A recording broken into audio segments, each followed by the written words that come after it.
Hi everyone, welcome to Hear Me Up Pitch, or welcome back if you're returning. I'm Tim. And I'm Willem. Whoa, and good afternoon, everybody. On a Saturday, It's a Saturday. Memorial Day weekend. We had a kind of crazy long week. I kept having stuff come up, so I had to cut off stuff, and Tim and his lovely wife had a wonderful day to celebrate this week, so we had to, make some time for it. So, yeah. So, Recording on a Saturday, and after this, he's going to play Destiny. He thinks that.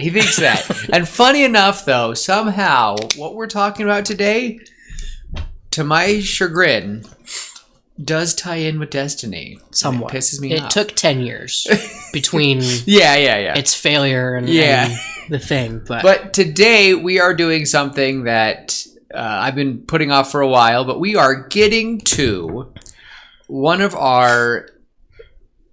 you guys who had me and Tim do not know who this is. This is not a personal friend, and it might, if you do know me personally, let me know, because your username absolutely user -PO8RI5PQ9G.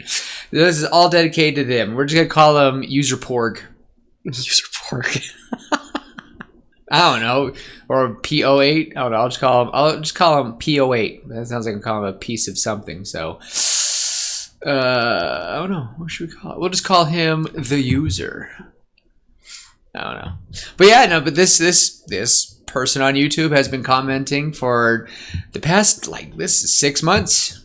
6 months, and thank you, always replying, always doing stuff, and I've always been like, this is crazy. We have a consistent follower who is not, again though, if I do know you and you haven't come forward and told me, I appreciate it. Or if it's me that you know. Yeah, either way, I'm just so if not, you're a homie, and you're technically the first real fan we got. So I'm so we're dedicating this episode to you. Yeah. So and we're gonna tackle first though, before we get into the big scenario that you gave us 6 months ago.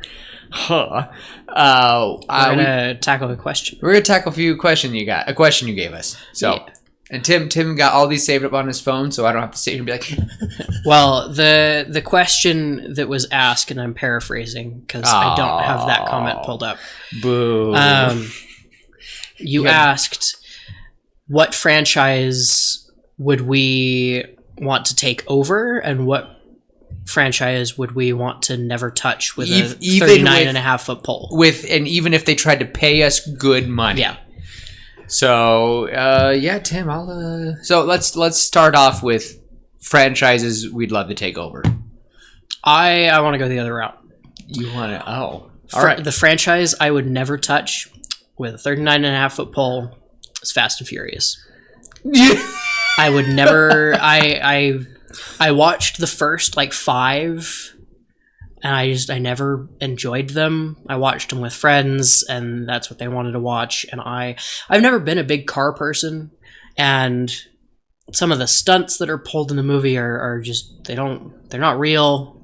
They would never actually happen. The cars, it feels like a waste of money blowing up that many cool cars, and I could never really get into the story. It's become a meme, right, with Dom Toretto and family. It's all about family. And I'd never touch it because I think it's hot garbage, and I don't want to. Sorry to step on any toes. Garbage. If you liked those movies, good for you. I hated them, so everyone has their opinions. I'd never touch them. What about you? Mission Impossible. Never seen them. Never cared for them. I love how we both went to the biggest franchises. Mm-hmm. Okay, then maybe before we talk about more of the franchises, what is one that you wouldn't touch because you love it so much? The Lord of the Rings. All right, there you go. That's an easy one. The Lord of the Rings. I love Middle Earth, and I think that all of the new stuff they're doing with Rings of Power, I haven't seen them, so I can't accurately say, but talking to people that have seen them, I'm not impressed with what they're doing with it. And if they ever decide to remake The Lord of the Rings, I will be the first to sign the petition to say no. Okay. Because, I mean, Viggo Mortensen as Aragorn is all you need.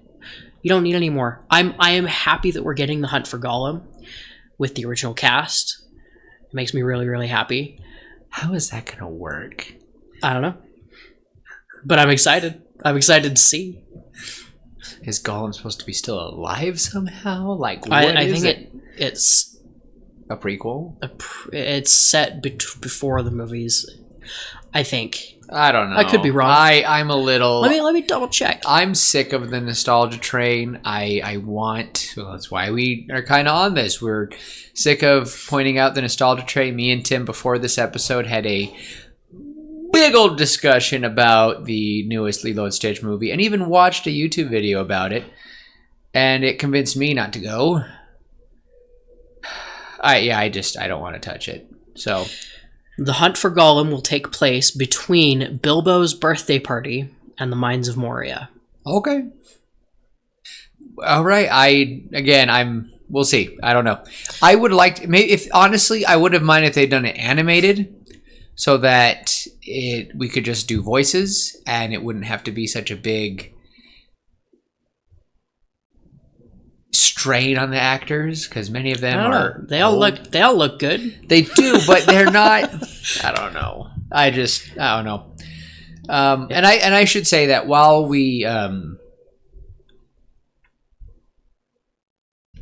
I took this question as what are like franchises that if people suggested them to us for this podcast, we'd be like, I don't want to talk about it. I feel like that's kind of where we went, right? Okay. Because those two, I don't, and I agree with you both. I'm like, I'm good. There's not much to talk about. It's like objective. The Mission Impossible theme song is pretty cool. Yeah. Tom Cruise is a pretty good actor. No, he is amazing. I loved him. Yeah. I loved him in Maverick. I never really cared to watch those movies. And the Fast and Furious movies, I did not care for. And I don't want to try to start going down a rabbit hole of watching those for this podcast, because we would just have to start doing that. We'd have to do Babylon AD all over again, and I don't want to. Okay. We talked about it earlier, actually. We had lunch today, and he's like, should we do an old episode? And I just stared at him, and my eyes started lighting up, and first thing out of his mouth, I'm not watching Babylon AD again. That it's was not happening. Exactly what I was thinking. So, I'm sorry, I can't do it. I want to tackle it again. I want to find the book. Anyway, that's not the point. The point is that okay, so Lord of the Rings for you, of one that you would love to leave alone because it's so good. Yes. You leave alone. I can't say that I wouldn't take it though, because it's Lord of the Rings.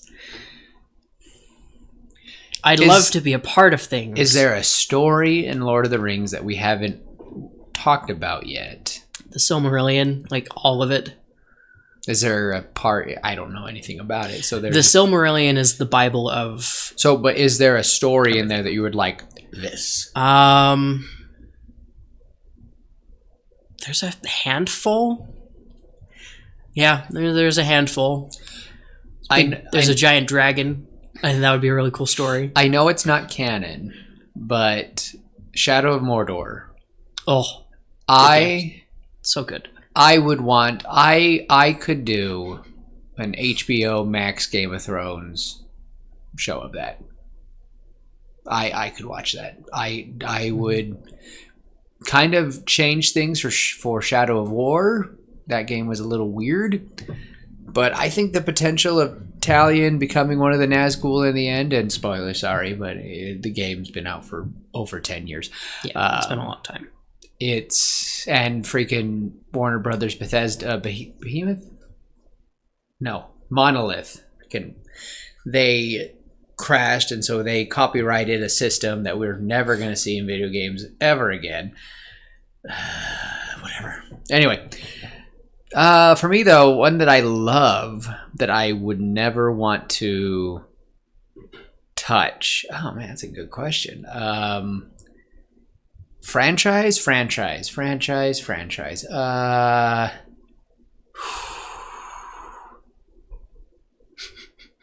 That's a hard question. I don't think I really have like a franchise that I wouldn't mind diving into more. Like, honestly, no. Mm-hmm. Harry Potter. I would not. I don't want to see a remake.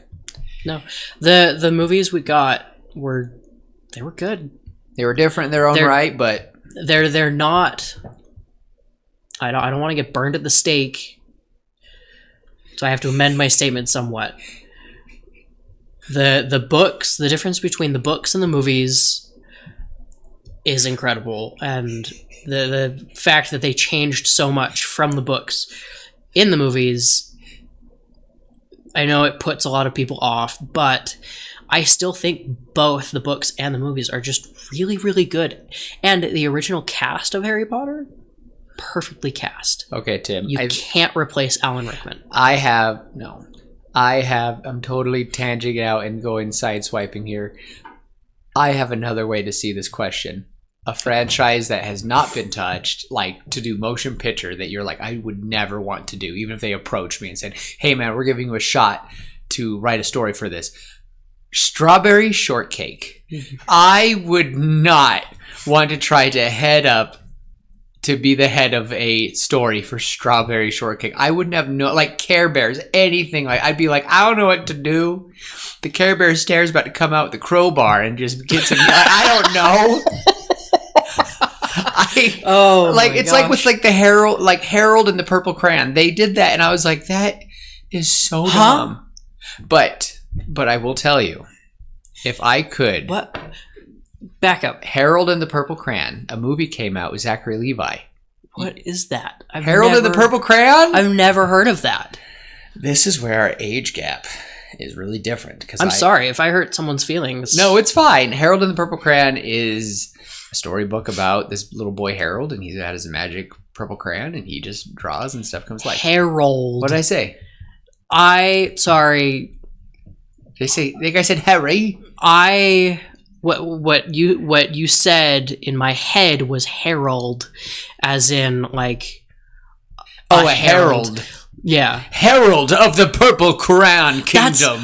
I was so confused. Welcome to the Purple Crayon Kingdom. We stay clear. We are a mix of the green, and that is not what makes purple. Red and Blue. I know what Red and Blue is, and Red and Blue is one of the best shows on YouTube, but we're not here to talk about that. Red versus Blue? Red versus Blue, yeah. Ethan, that's for you. Mm-hmm. Anyway, stuff like that. Just weird things where it's like, oh, we're going to just come up with a little kid like the Smurfs. I am so sick. Smurfs is one that I wouldn't take just because it's... But they're still doing it. It's like, why are you doing this? The original show, the original TV show, the animated, where you could watch the series and all of the different episodes. It was awesome. No, that's what I grew up watching. That and Gummy Bears. Really? Yeah. But you don't. That's fine. Like with like a great example, and I know we're going off on kind of a tangent, but the Peanuts movie. I feel like that was such a cute movie. I finally watched that after coming home, after being out of the country for so long. And I watched that movie and I was like, this is one of my favorite movies. I watched that movie on days where I'm like, I need to pick me up. And I think it's so cute. And it was animated. It wasn't like, if they tried to say, we're going to do a Peanuts live action movie, I'd be like, absolutely not. Absolutely not. But if you told me, and if I got special permission from Mr. Watterson himself, I would love to do, this is to answer your question fully, a movie that I would love to do animated 2D. I would love to do a Calvin and Hobbes movie. I was thinking the same thing, or a show even. Mm-hmm. I would animated, love to have that. Yeah. That was the one that was in my head. I would do stories of Spaceman Spiff. I would go off, and I think it would be so much fun. But I can imagine Spaceman Spiff being the equivalent of the in universe movie about Chicken Little at the end of the movie. Yeah. It'd be something like that. Yeah, no, yeah, it's exactly what it is. That's what I imagine it would be. And I was more thinking that if Bill Watterson would let me, I would do Calvin as a father and introducing, and I've seen comics of him introducing his kids to, yeah. So I know that's never going to happen unless Bill Watterson, and I hope that'll be a slippery slope if Mr. Watterson ever gives that away. But I would absolutely love that. I think it would be fun, but they're too good as comics already. And the thing is, I don't even think we need to try to make him.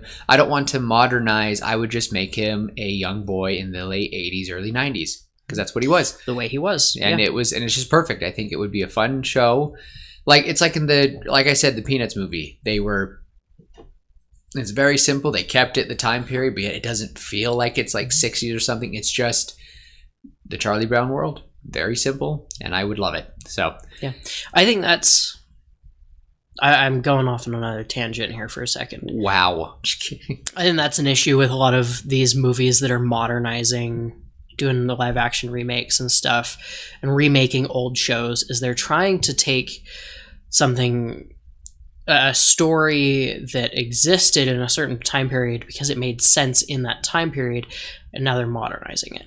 At Lilo and Stitch, we had a really big conversation about it earlier today, and we watched a video, and I still would want to talk about, because I think long story short, my point is, I think if we're gonna remake movies or shows or bring stuff from the past to today, leave it in the time period it was set in, because that's where it made sense. And if you try to modernize it, you're going to make a lot of people mad. I think you're right. And it's...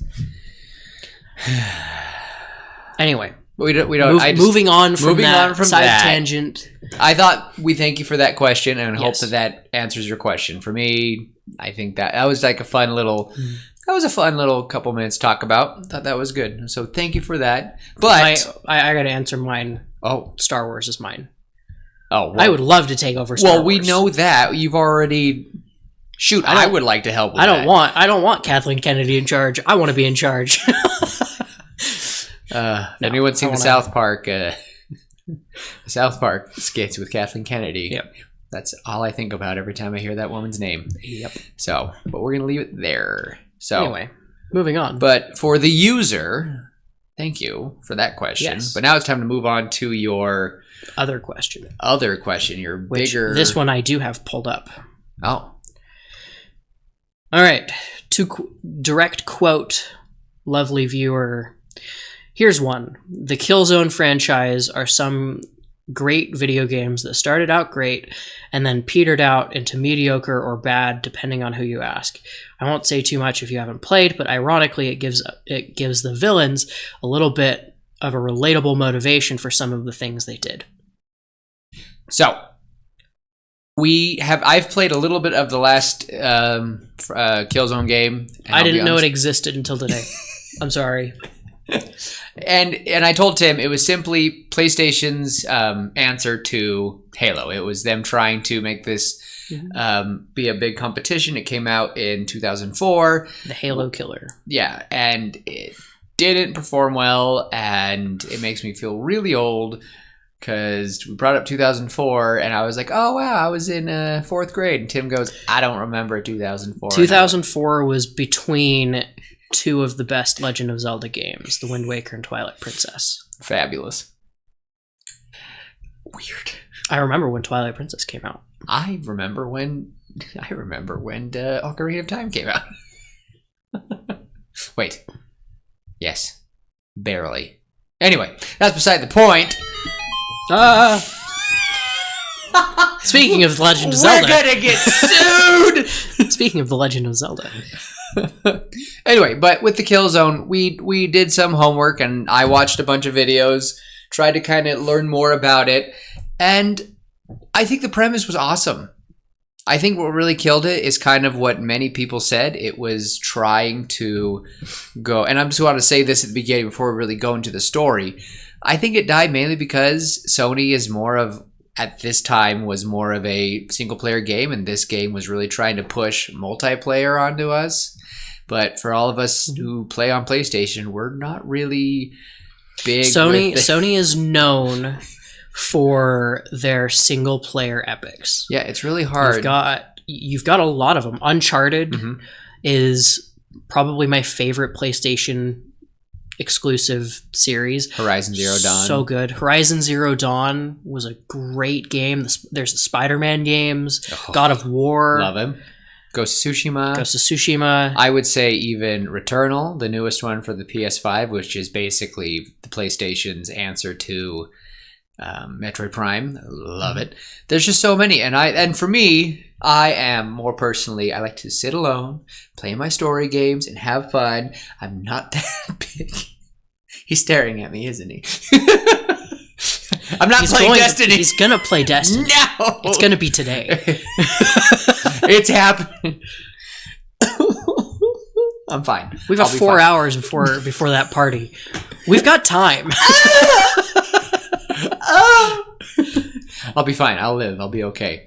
I am blinking. I'm going here against my will. I know. I do know PlayStation has a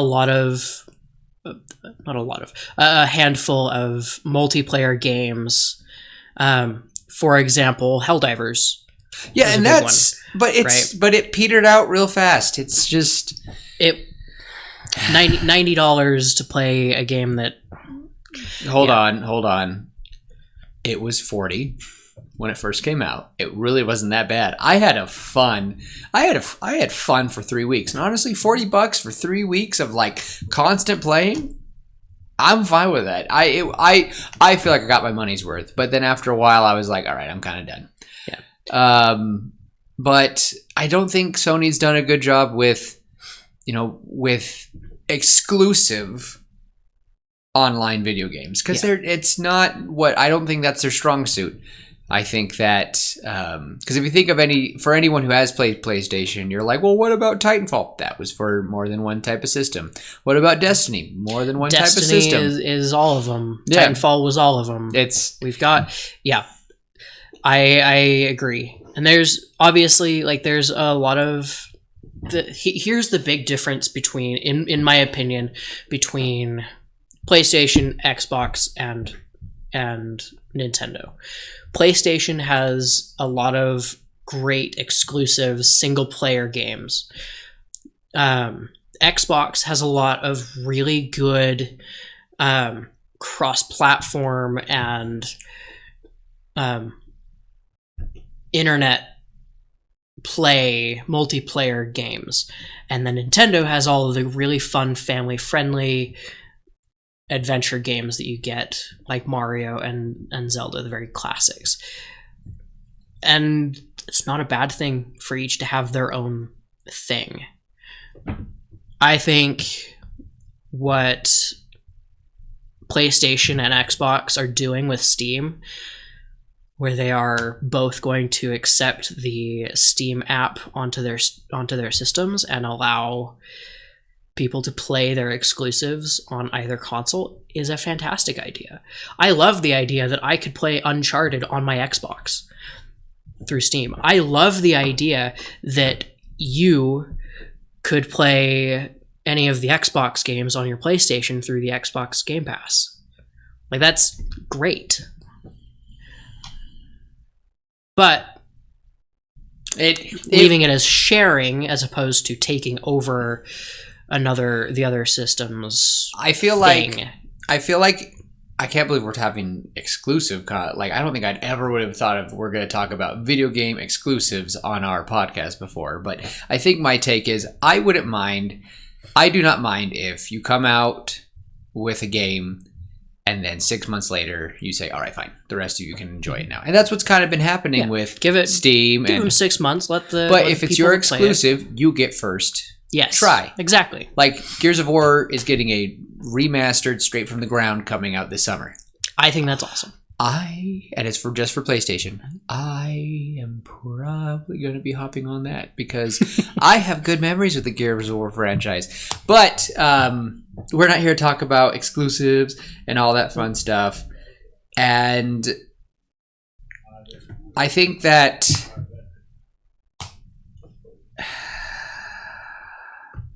Here's the bottom line. From what I understand, because again, I didn't know that it existed until today. But I think the bottom line is, at least back then, Sony and PlayStation, their whole thing was the single-player story-driven games like Uncharted, where it's just you, and sure, you can have the multiplayer, PvP thing. I love shooting my brothers in the Uncharted PvP thing. It's a lot of fun. But I played those games for the story, not for the online multiplayer aspect. I just downloaded it. I re-downloaded it recently because I want to play the fourth one again, because that one is awesome. Yeah. So I only played the first 3. I didn't have access to 4 and 5. I'm sorry. Oof. I haven't played the 5th one. But number 3 is my favorite. So good. So good. But yeah, anyway, back then that was their strong suit. I think it still is. And when they attempted the online multiplayer thing and they focused more on the online compatibility as opposed to focusing on the story falls flat. And we've seen that with some other things. I'm going to talk about Destiny for a second here. That's I kind of feel like that's what we've gotten with a couple of our expansions recently. A couple of our more recent episodes, we got some decent content, but they were a lot less story driven and a lot more focused on kind of the gameplay and the mechanics and stuff, while they worked on something bigger. And I think that was a good thing. Right, we got three episodes recently. For those of you who play Destiny, we got episode Echoes, then we got episode Revenant, and then episode Heresy. Episode Echoes was a lot of fun. That's where I started playing Destiny, and it was a ton of fun. I enjoyed it. It was a really good way for me to kind of get into the game and understand what's going on, and start learning. But it was a lot less content focused because they were working on the next 2 episodes while they were working on episode Echoes.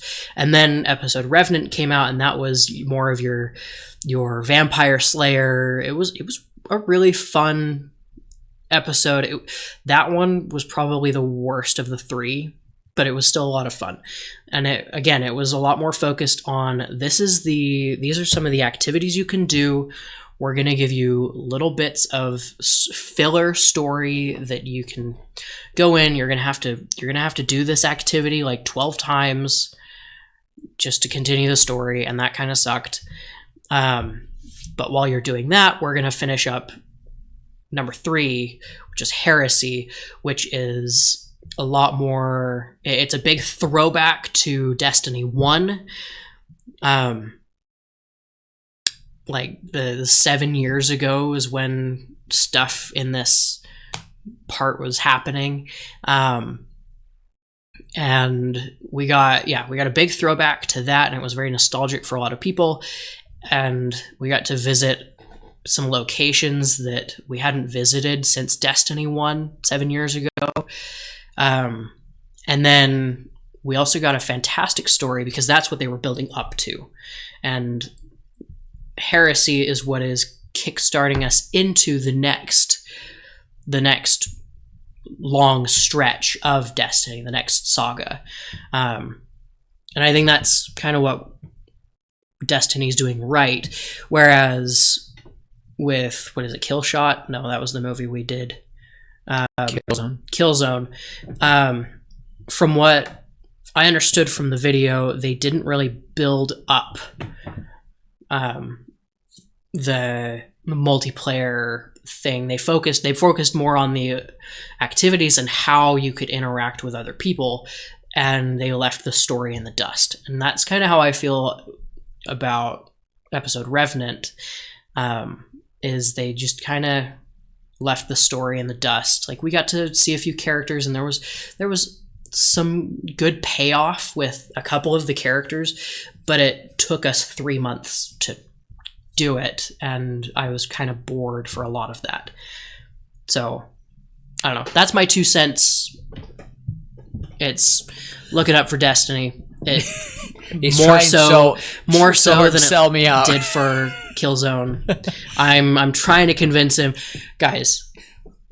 He said, "Oh, wait, if I get it, I can play with you guys, right?" I'm like, "Yeah." He's like, "Okay, that actually sounds kind of fun." It does. And then he turned around and walked away, and I'm like, "Okay, it's right there. It's right there. We're seeing the PlayStation. It's right there. You can see it. I'm right here. I can help walk you through the tutorial." And I can just sit here and just be like, just set it up on my phone. It's crazy. Do it. And I know that bringing everything back. Anyway, I think some people might go, I can't believe you guys are talking about exclusives and video games. I think a point we're trying to make, though, is the whole point of this podcast of that, where is our storytelling? Mm-hmm. And Destiny apparently does a pretty good job. And they have a fantastic narrative team. Yeah. They have an awesome narrative team. There are things in that game that, like... Does it get boring, though, sometimes? Repetitive? Sometimes, but at that point, that's when you dive into the lore and you understand what is the world. And there's so much content. I've been playing for just about a year now, and there's still stuff that I haven't done yet. Would you say this is one of your favorite games? Oh, absolutely. If The Legend of Zelda didn't exist, Destiny would be my top game. You need to make a Destiny Legend of Zelda, like a Destiny symbol using the Triforce. Like that. Like, I think it's doable. Yeah. I think that'd be pretty cool. Anyway. Yeah. And so I think that was a fun tangent to go on. I think that was a good conversation. That we usually talk about movies, but I think that many of us have wonderful memories with playing video games. Tim is an example. Well, and the Legend of Zelda is another good example. Like, the stories in those games are amazing. But they got so, and I'm not crapping on them, but there was a point where we all knew what was going to happen. We were going to have something happen to a family member or Zelda. We're going to go to 3 castles, and then something's going to happen. Mm-hmm. 3 more castles, little small interaction, something important, big interaction, game over. Like, yeah. Well, and it was what it was, and it was awesome. And the way that they did it, that's why every Link looked different, felt different, and felt different. The world was different. The mechanics were different. The weapons were different. And you looked for Easter eggs. Exactly. That's one of my favorite things about the Legend of Zelda series is in each game, you can look for things that tie them into previous games. Ocarina of Time is literally a Link to the Past, just 3D. Twilight Princess. Twilight Princess has so many nods.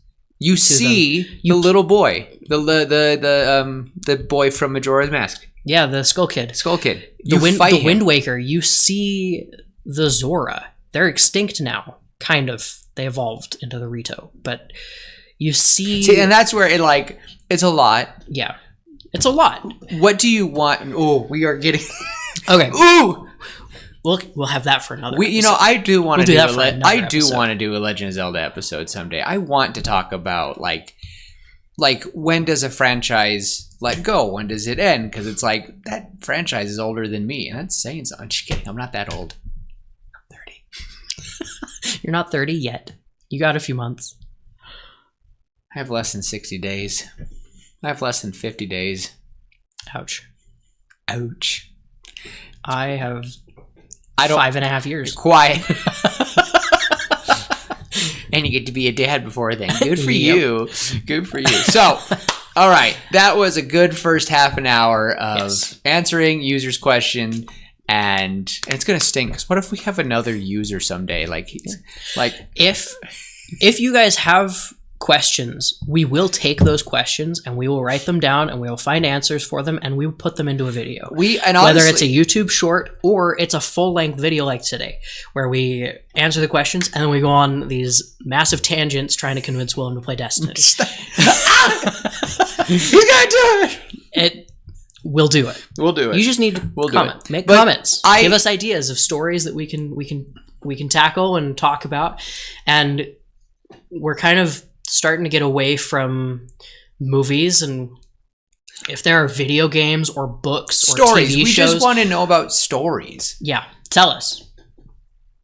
Give us ideas. I believe that stories that you want us to talk about. I'm scared that storytelling is a skill that we are losing collectively. I really do. And the more we've done this podcast, the more I've thought about it. And I feel like there's some creativity. I definitely am thankful for, I know this is one last little tangent. I'm so grateful for Book Talk I know that probably makes you laugh, but like all the more adult fiction, I'm glad that kind of did a resurgence because of how much books are being bought again, how many people are going, and it's like encouraging people to go and see more stories, like, and it's just been a big thing. So it's kind of funny that helped it out, but I think storytelling is storytelling, and if you pique people's interest by fun stories that play to their interest, that's what we want. And some of those stories, I will admit, they're pretty good. Leave it at that. Some of our stories, that we've created, pretty good. I would like to think so. I really do. To pat my own back or anything. Not to do a selfish plug, but the thing is, Tim, we've put a lot of effort into our stories. But Tim, so far they're just skeletons right now. We gotta, and we'll get there. We definitely want to start really getting.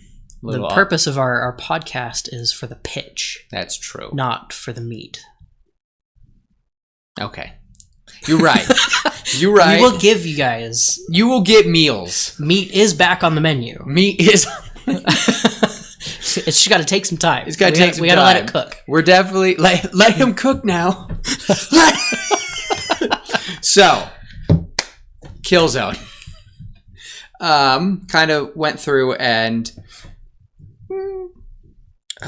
wanted to go more about it with the story, as we've talked about, and I will say the idea of what we've seen, because again, I didn't play a lot, but what me and Tim got to see was a story that was really had a lot of lore and potential, like that could have probably become as big as the Halo, the Rings, and I don't know much about Destiny, but with Destiny, like this was absolutely insane. The idea of that humans branch off into two separate races, essentially, and the one that what was it? The Harkonnen? I hope I don't say that right. Let me see. I have it written down somewhere. Hold on. Helghast. Sorry. What the heck is a Harkonnen? Anyway, the mutated humans, the Helghast. They think they're better, they're far superior, and they're surprisingly very British. I thought that was really funny. Even when I played the last game, I was like, why are they all white? Like, it was the stereotypical, like, they are British. It just made me chuckle. So, I mean, you think about it this way. We split off of Great Britain, and we sound way different. Like, we just talk different. And it's what happens when people that speak the same language don't talk to each other as often anymore. So the one I've played was Shadowfall, and I think Shadowfall was the weirdest one. Let's see if I give a good summary here. And it was like the video said it was the one that killed it. Yeah, it was a cold. Like I saw someone summarize it the best as we had a World War II. Like we had these epic World War II things, and they were great. And it ended with the planet of Helghast being destroyed. But then they decided that, we're going to go with Cold War setup, and now the planet that the humans are on, Vetka, is now divided by the regular humans and the Helghast refugees, and they gave them half the planet. And it just seemed weird to me because when I first started the game, I was like, wait, so you blew up the planet, but you let them come live on your planet and take up half? I could get maybe like. But like apparently, and someone said it best in a comment or in a video, and they said this is like if we beat Germany and gave them all Scotland. Like it was like, here you go. Like we beat Nazi Germany, but we put all the Nazis in Scotland. Said there you go, and then they kicked all of the Scots out, or worse. I was like, that's just weird.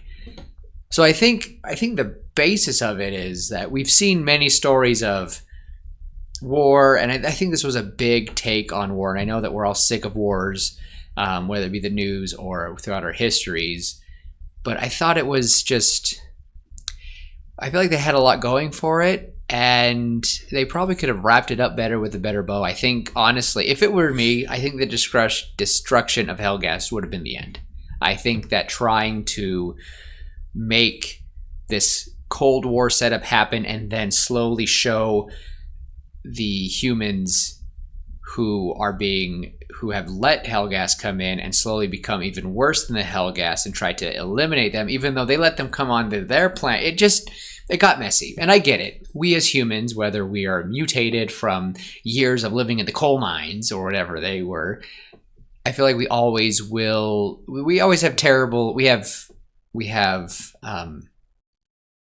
potential for good, potential for bad. And I feel like no matter whose side you're on, there are good and bad. And so it was just a messy premise to begin with, in my opinion. I don't know how much to do with it because it just makes it different. Because when you really dive in, and I feel like this is how it is with Andor and modern day Star Wars, is many people try to dive into the bad guy side and try to humanize them to some degree. And I kind of miss when it was just, here's a villain, they're bad, and there's nothing to do about it. That's why I think most of our villains growing up were heartless aliens and robots.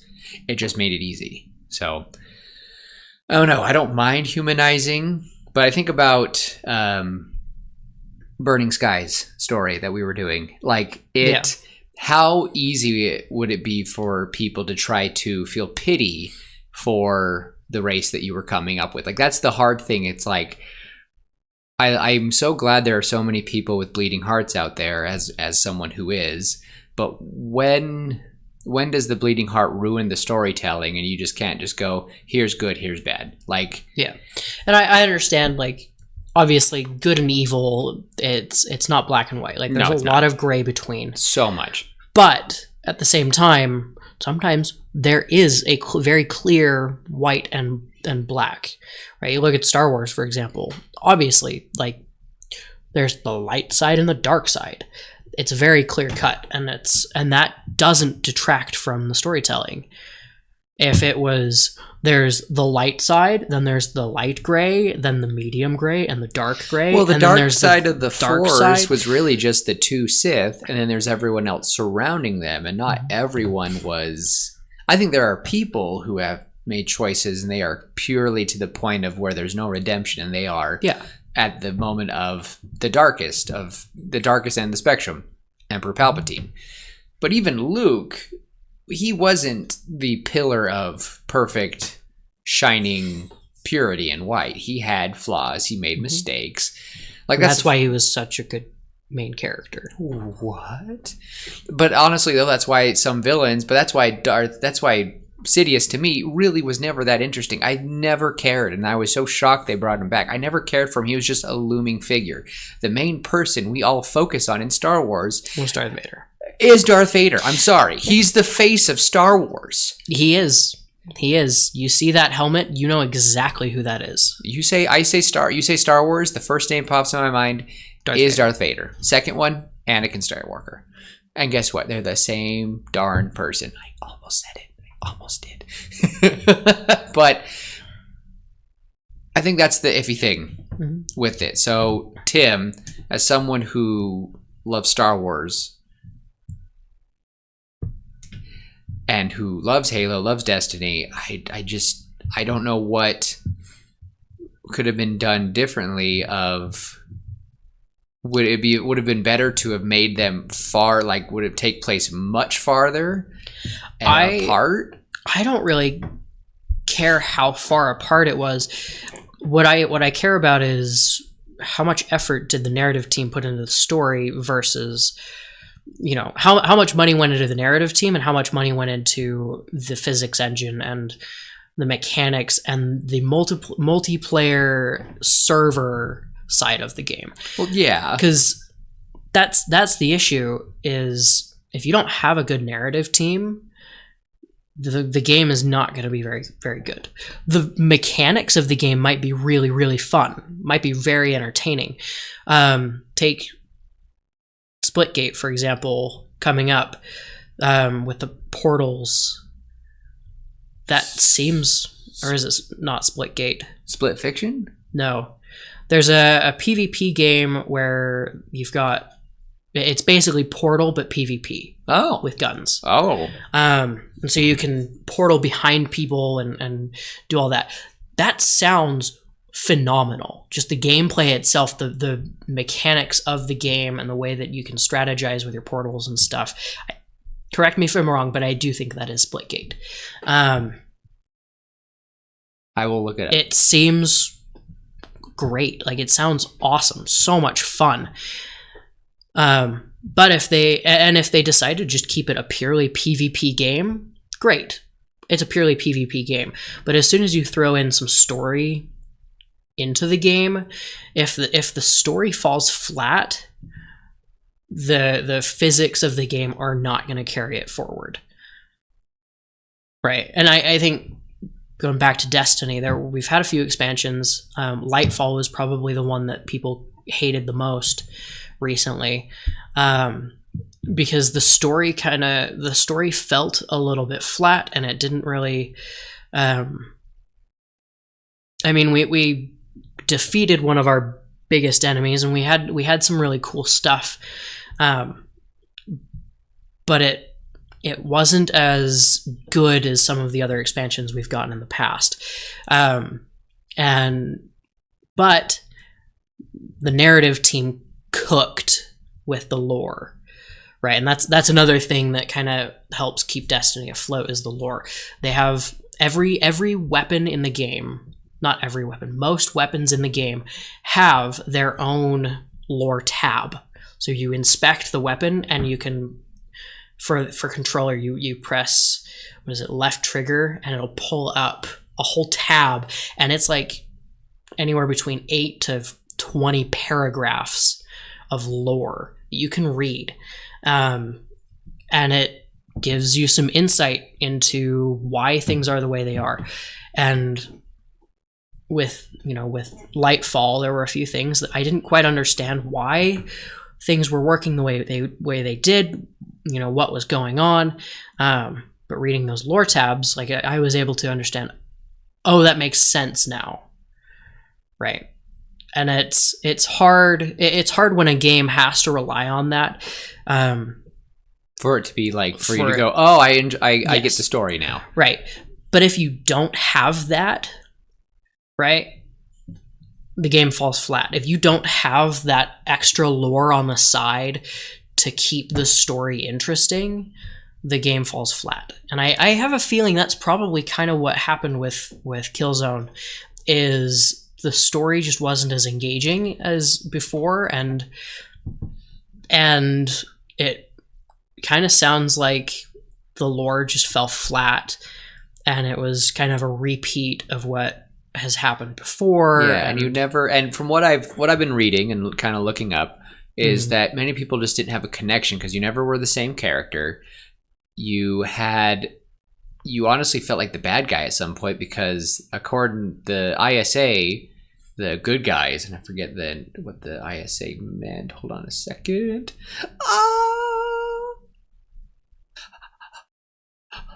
Interplanetary Strategic Alliance, Earth-based government. They did more atrocities to the Helghast, really. They would like blow up stuff, and of course they nuked the entire planet. It's like, I think if what I would have done to be fun is set up the first couple games playing as IFP. Was it IFP? ISA. And you make it, the narrative is that the Helghast are these fascists. They are coming up to try to, they are better, they are superior. And of course there are probably some that do think that, but they've been living in mines. And I'm sorry to say, in most of our history as human beings, miners are never the ones who are, the better ones. They're the ones who've been pushed down into the mines. You stay down there and you are working class. I would make it. I know. I see exactly where you're going. I would make it by the third game. You realize that the Helghast, the history has been wrong, and the Helghast were the ones who were tricked. They've been in the mines. For any of my Red Rising fans, You know where I'm going with this. I would have it that they would rise up. And of course, I think the line would be for each game, I would have 2 different protagonists. First couple games, you're trying to stop the corruption of what is in the ISA, and you figure it out. And I mean, by the second game, you figure out, oh my gosh, we're the bad guys, or at least we are not any better. And then this next couple games would be on the Helghast side, and you're trying to rise up. I would start from a lonely miner, working all the way up and trying to take off anyone. And there probably would be some crazy zealot leaders. I would try to work the way up to take them out. And the last game would be you playing as these 2, slowly getting ready to meet in the middle. And then I would honestly have the fun thing of in the last game, you get to pick which one you play as. So something like that. I think that it would be this interesting thing of why do things happen? Why were they shoved into a mining community? Like what caused all this? And I know they probably explained this more, and I know we are not doing your suggestion justice, Mr. User. But for the most part, it just seems that Killzone really struggled to know what it wanted, and it really tried to compete with, here's a fun summary of from someone online, and I really liked it. It said, Killzone wanted to be the Call of Duty of space war with narrative depth of Halo, but it lacked a clear narrative voice. Despite its ambitious world building and themes, it failed to create characters, stakes, or stories players cared about. In the end, the franchise was defined more by usual spectacle than meaningful storytelling. And I think that if you could just change the idea of trying to build connection with both sides, because I think one of the best movies of Division I've ever seen, and correct me if I'm wrong, Tim, but Civil War was nuts. I really wasn't here for it when it first came out, but that was during an election year, and it played beautifully into election time, and it was kind of like, What side were you on, Tim? What side were you on? I don't like politics, so even if it's Captain America and Iron Man. Honestly, low-key kind of in the middle. Okay. Yeah, low-key. Okay. Get out. Yeah.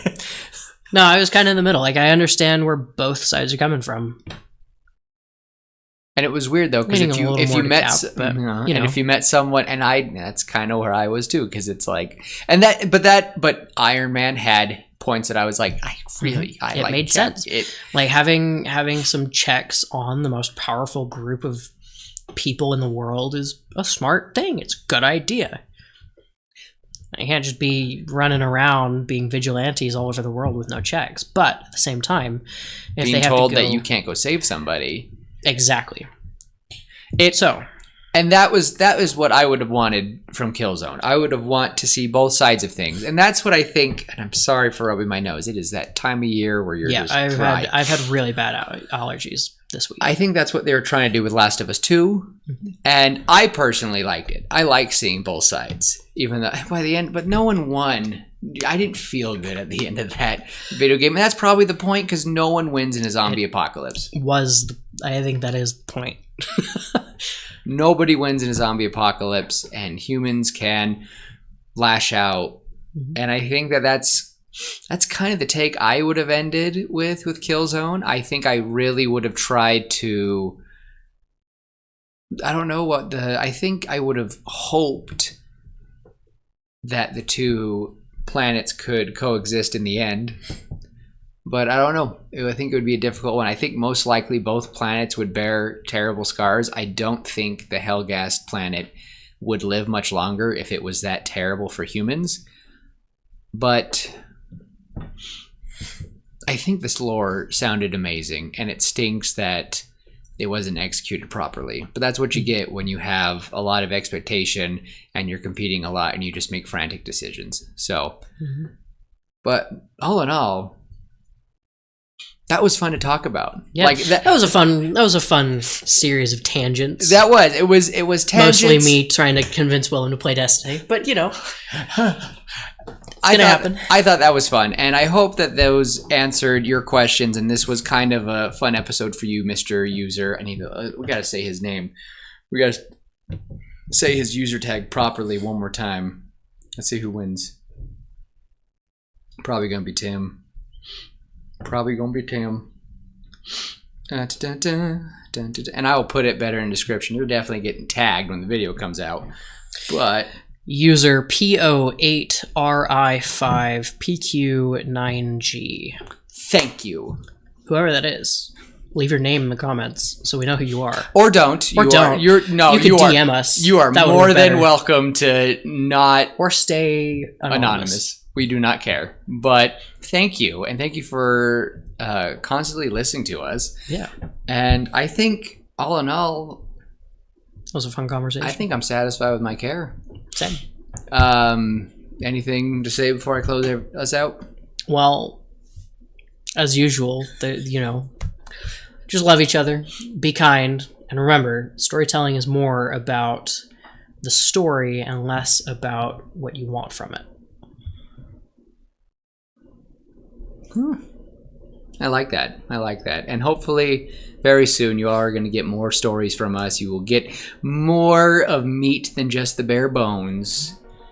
And until then, we will see you later, bitches. Goodbye. Bye.